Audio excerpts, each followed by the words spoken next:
देती जा रही है। रोजाना हमें हमारे साथियों से बिछड़ने की खबर मिलती रहती है। आज भी सात्यादित्य, ब्रह्मचारी, धर्ममित्र, भीमदास, जयश्रीताई, धर्ममित्र आज हमारे बीच से जा चुके हैं और निरंतर हमारे साथी इस विश्व आपदा की चपेट में आ रहे हैं। वास्तव में बहुत ही दुख का विषय है, ये विकट संकट है, लेकिन संकट तो संकट ही है। क्या कह सकते हैं, हम सिर्फ उससे बचने के रास्ते तलाश सकते हैं, अपने को तैयार कर सकते हैं उससे बचने के लिए। तो भाई और बहनों, आज मैं कोई प्रवचन करने वाला नहीं हूँ आपके लिए। मैं सिर्फ वही कहूँगा जो अभी हमारे ब्रह्मचारी बोधि प्रकाश जी बता रहे थे कि जब वैशाली में आपात स्थिति पैदा हुई थी, उस समय कोई भी आचार्य, कोई भी संत, कोई भी यज्ञ, कोई भी पूजा, कोई भी पाठ, कोई भी बलि काम नहीं आए थे।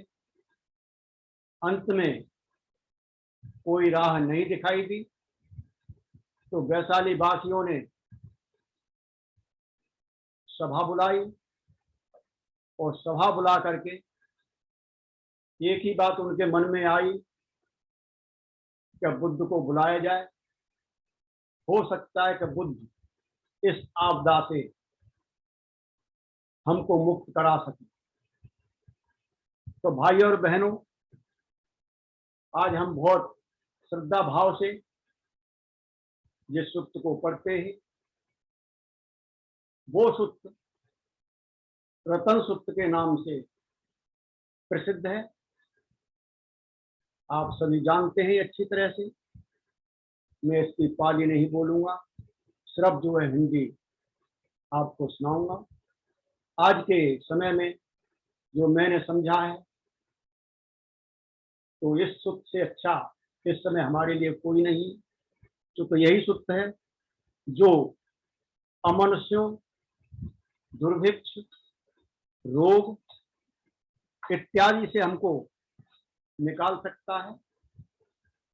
तो उस समय वैशाली में ये जो भगवान तथागत बुद्ध ने इस सूत्र की देशना की थी, इसमें बुद्ध के, धर्म के और संघ के गुण वर्णित किए गए हैं, जिसकी वजह से वैशाली को शांति मिली थी। तो यहाँ पर कहा गया है कि इस प्रकार पृथ्वी पर या आकाश में जितने भी प्राणी उपस्थित वे सभी प्रसन्न हों और हमारे इस कथन को आदर पूर्वक सुने। वहां पर भगवान तथागत अपने प्रवचन में ये वैशाली के अंदर कह रहे हैं, इसलिए सभी प्राणी सुने, मनुष्य मात्र के प्रति मैत्री करें, मनुष्य मात्र के प्रति मैत्री करें, अन्य भी प्राणी, लेकिन मनुष्यों के लिए ही यहाँ पर उन्होंने कहा, क्योंकि मनुष्य इस पृथ्वी पर सभी प्राणियों का एक तरह से आधार है, जिनके कि वे दिन रात बलि लेते हैं।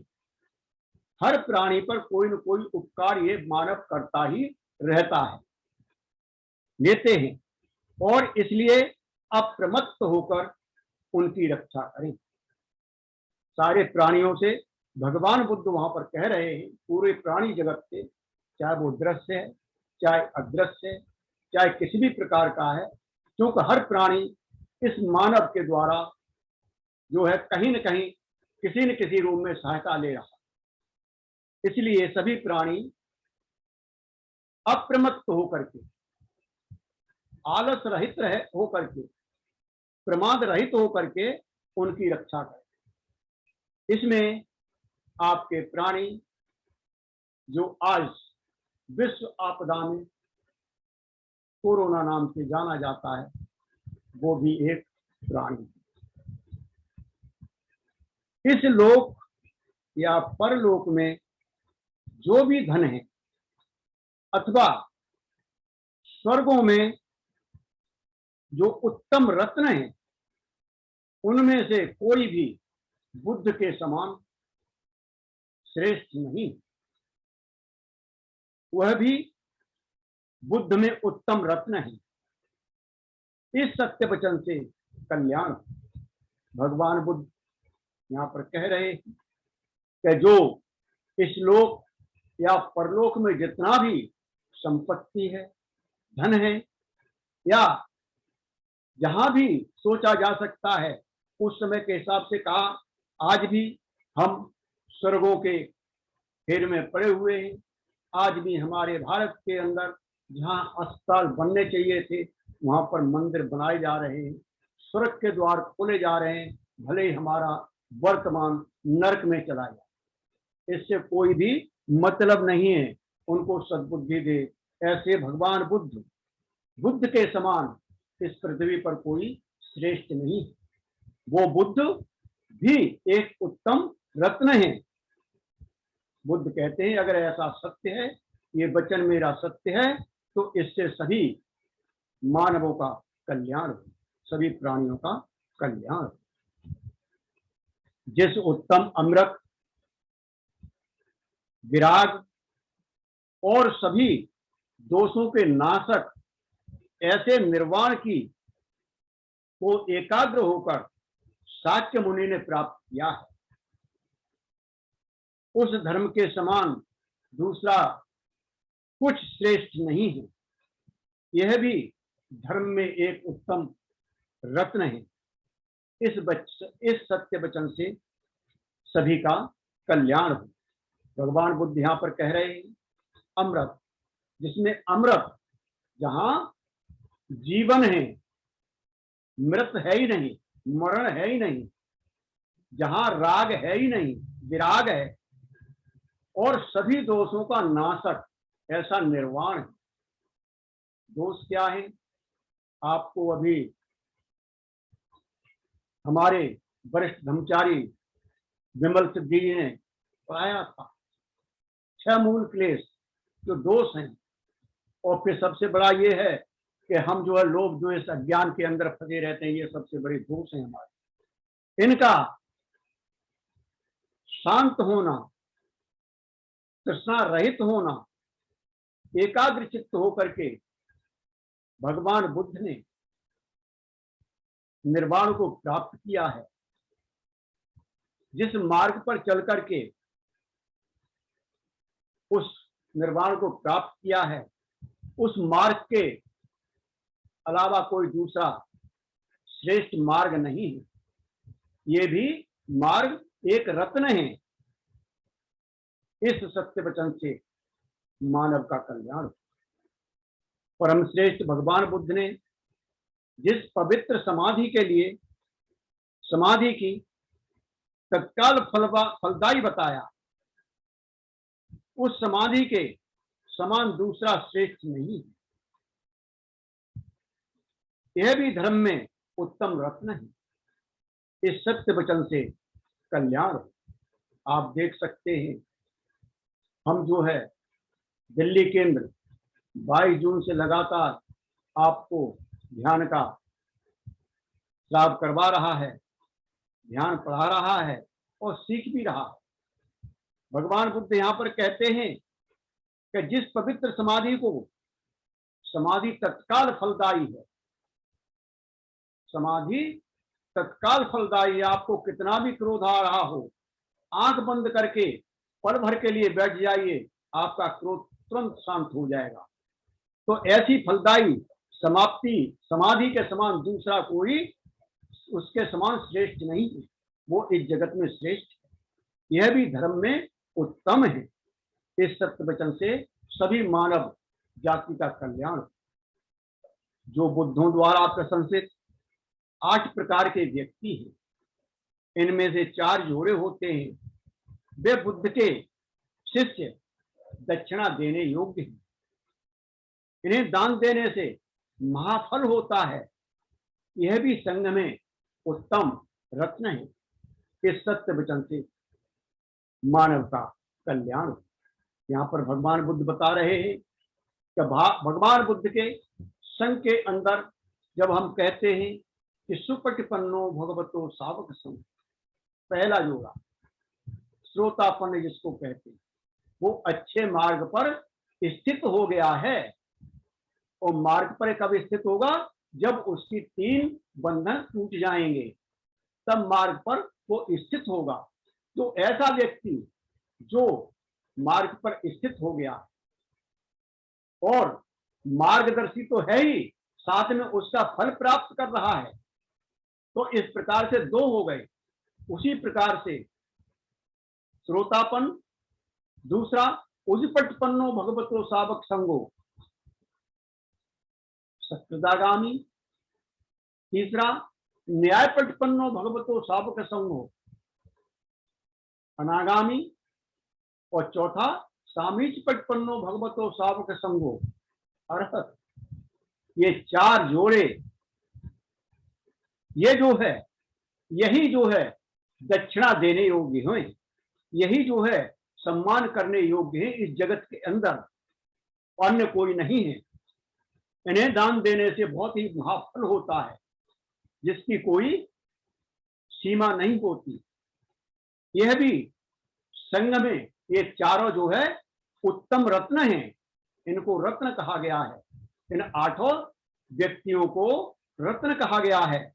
यह भी सत्य वचन है, इसलिए मानव का कल्याण हो।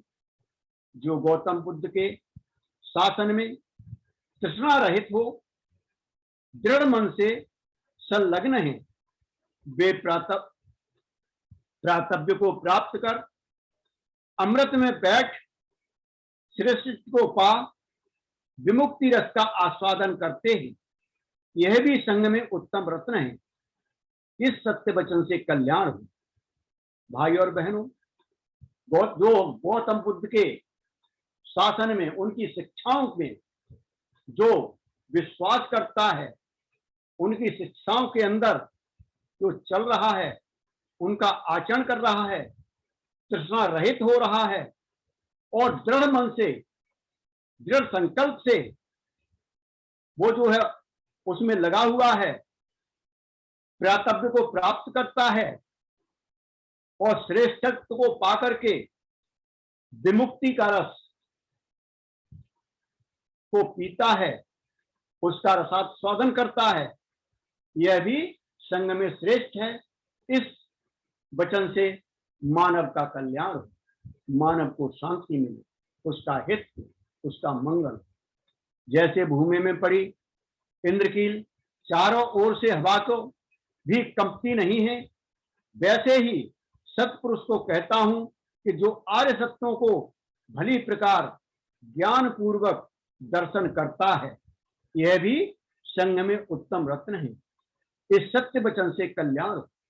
भगवान बुद्ध यहाँ पर कह रहे हैं, जिस प्रकार से पत्थर के अंदर गड़ी हुई कील कितनी भी तेज हवा चले उससे हिलती नहीं, उसी प्रकार से जो सत्पुरुष हैं, जो आर्य सत्यों का भली प्रकार से ज्ञान पूर्वक आंख खोल करके दर्शन करते हैं, समाधि से दर्शन करते हैं, प्रज्ञा से दर्शन करते हैं, यह भी संघ में उत्तम है। इस सत्य वचन से मानव का कल्याण हो, मंगल हो। जो गंभीर प्रज्ञा वाले बुद्ध द्वारा उपदिष्ट आर्य सत्यों का मनन करते हैं, वे चाहे भले ही एकदम प्रमाद में पड़े हुए हों, किंतु आठवां जन्म ग्रहण नहीं करते, यह भी संग में उत्तम है। इस सत्य वचन से कल्याण हो। तो भाइयों बहनों, जहां पर सकृतागामी के लिए कहा, तो वो अनागामी के लिए कहा गया है कि एक जन्म ले सकता है, और श्रोतापन्न के लिए कहा गया है, पहला जो पुरुष है सुपटपन्नो भगवतो सावक संगो, जिसने अपने 3 बंधन तोड़ लिए हैं, वो अधिक से अधिक 7 जन्म तक वापस आ सकता है। उसके अगला जन्म जो है उसका नहीं होगा, ये निश्चित है।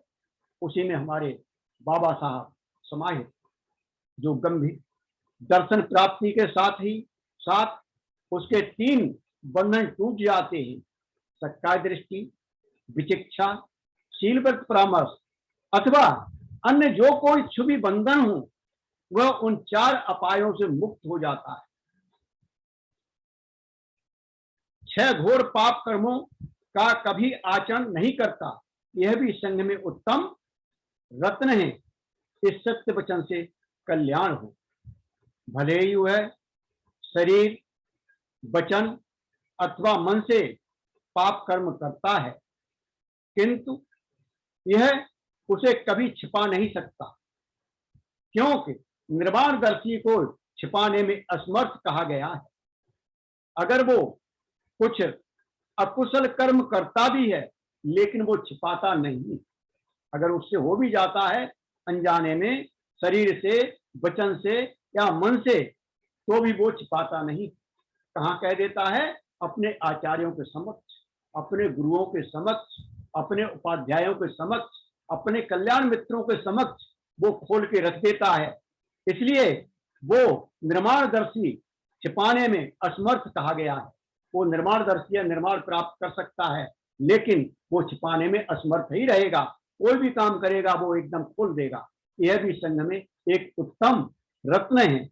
इस वचन से मानव का कल्याण हो। जैसे बसंत ऋतु के प्रारंभ में वन और झाड़ियां पुष्पित हो उठती हैं। बसंत में हर झाड़ी, हर पेड़, बसंत ऋतु के अंदर हर तरह की झाड़ी, कैसा भी पौधा हो, उसमें पुष्प आ जाते हैं।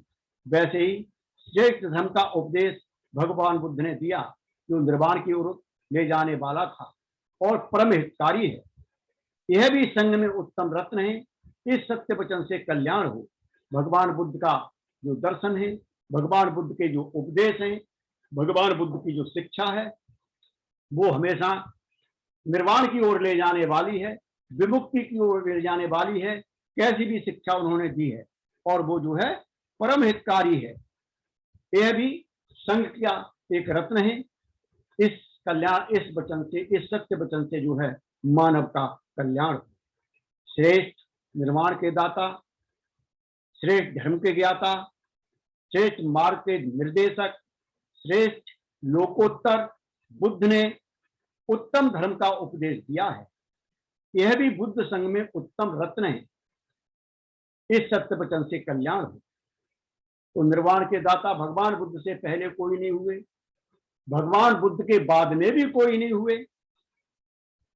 ऐसा श्रेष्ठ धर्म दिया है जिसको वो जानकार थे, जिसको उन्होंने देखा था, जिसको उन्होंने परखा था, जिसको उन्होंने खोजा था, जिसको उन्होंने भोगा था।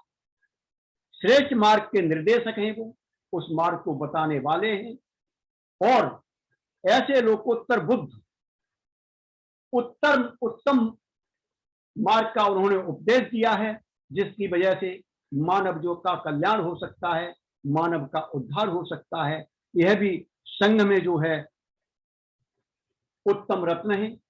इससे जो है मानव का कल्याण हो, मानव का को शांति प्राप्त हो।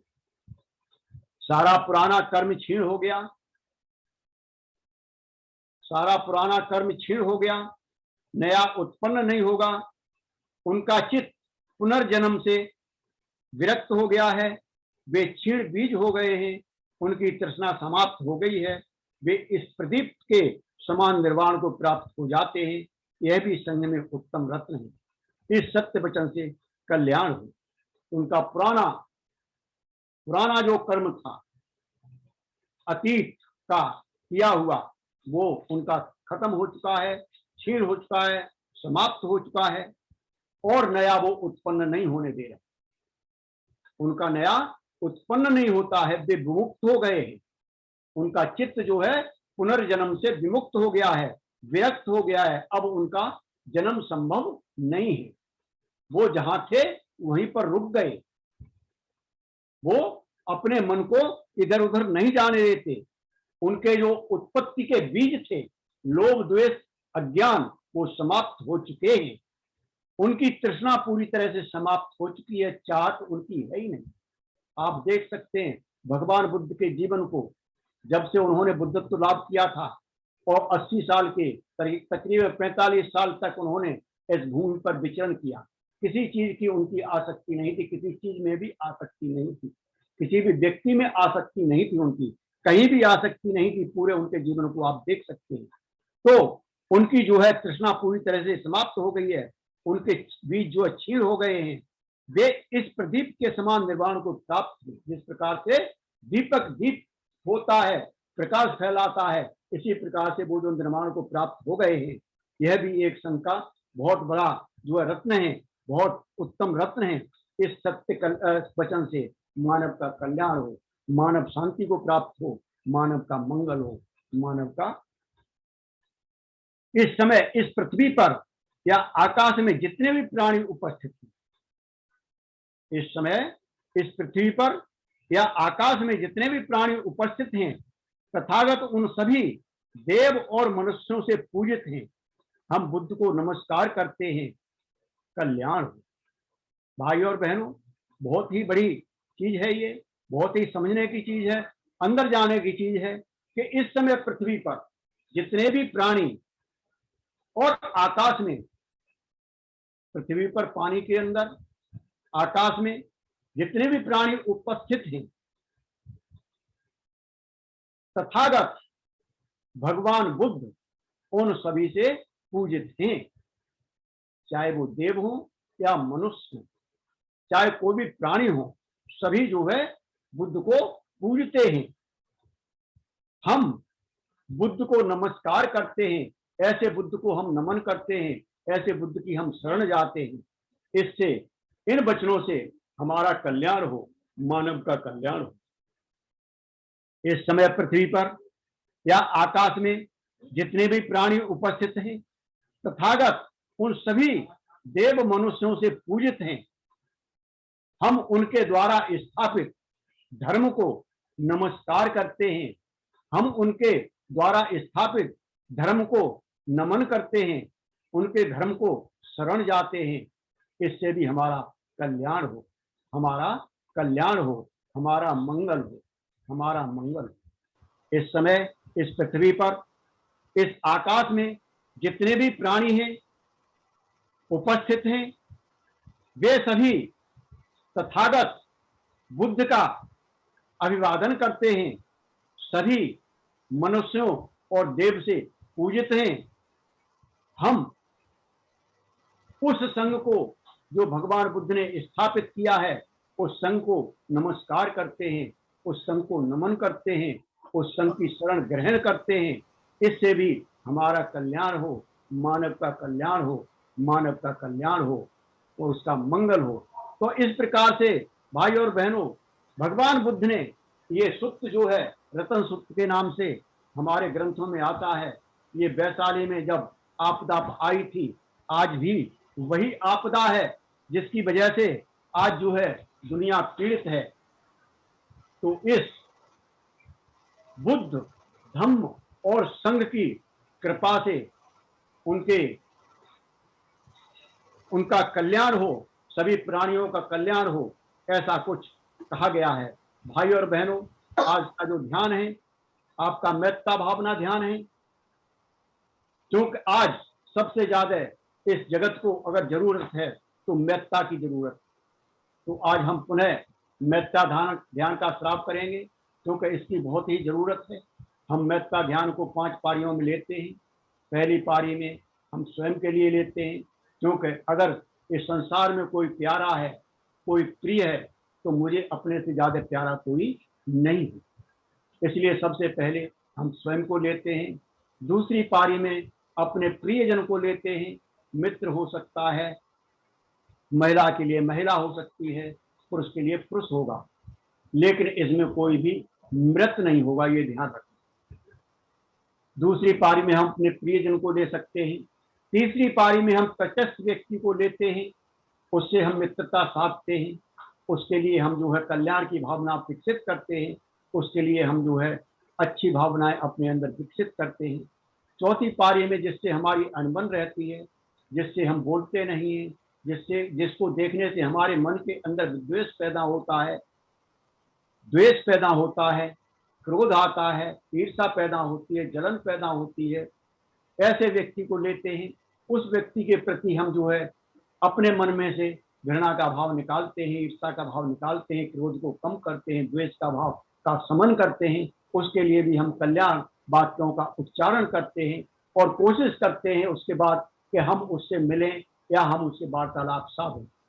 पांचवी पारी के अंदर फिर हम धीरे धीरे करके अपने मन को खोला करते हैं और सभी प्राणियों के लिए, इस जीव जगत के लिए और जीव जगत से भी ऊपर जाकर के हम जो है सभी के लिए मेत्ता भावना का विकास करते हैं। तो धीरे धीरे करके हम जो है इस मेत्ता को, आज बहुत ही जरूरत है, महती आवश्यकता है इस मेत्ता की। इस मेत्ता के बल पर ही हम जो है इस विश्व आपदा से जीत सकते हैं। ये कोरोना हमारा मित्र बन जाएगा और जब मित्र बन जाएगा तो कोई भी मित्र अपने मित्र को कोई भी आघात नहीं पहुंचाता है।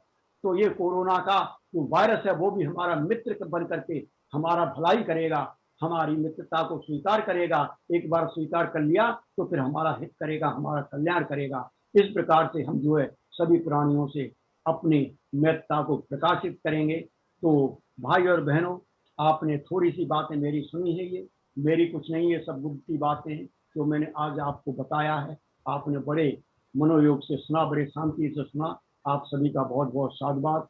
आज जो है माधुरी बौद्ध ने बहुत अच्छी तरह से महामंगल सूत्र का संज्ञान किया, उनका बहुत बहुत साधुवाद। दिल्ली प्रदेश ने, दिल्ली केंद्र ने आज मुझे पुनः मौका दिया है कुछ कहने के लिए, तो उनका भी बहुत बहुत पुण्यानुमोदन, साधुवाद। ब्रह्मचारी बोधि प्रकाश जी का साधुवाद, उन्होंने मुझे आज मौका दे दिया। तो सभी को साधुवाद करते हुए सभी को मैं जय भीम, नमो बुद्धाय। ब्रह्मचारी बोधि प्रकाश। बहुत साधुवाद, बहुत बहुत धन्यवाद। आज की विषम परिस्थिति को देख करके आपने रतन सूत्र का हिंदी अनुवाद किया, साथ में कुछ जरूरी बातों को भी बताया है और ये सही में बहुत अच्छा सूत्र है। हम सभी को अपने घरों में बार बार इसका संगायन करना चाहिए। तो मैं अंत की जो 3 लाइनें हैं उनको मैं बोलूंगा और यहीं पर समापन करूंगा। एतानि भूतानि समागतानि धूमानि वायानि अनंत लिखे तथागतम देव मनुष्य पूजितम बुद्धं नमस्सामि सुवति होति। एतानि दिशानि समागतानि धूमानि वायानि अनंत लिखे तथागतम देव मनुष्य पूजितम धम्मं नमस्सामि सुवति होति। एतानि भूतानि समागतानि धूमानि वायानि अनंत लिखे तथागतम देव मनुष्य पूजितम संघम नमस्सामि सुवति। साथ साथ साथ। और इसी के साथ मैं आपसे विनती कर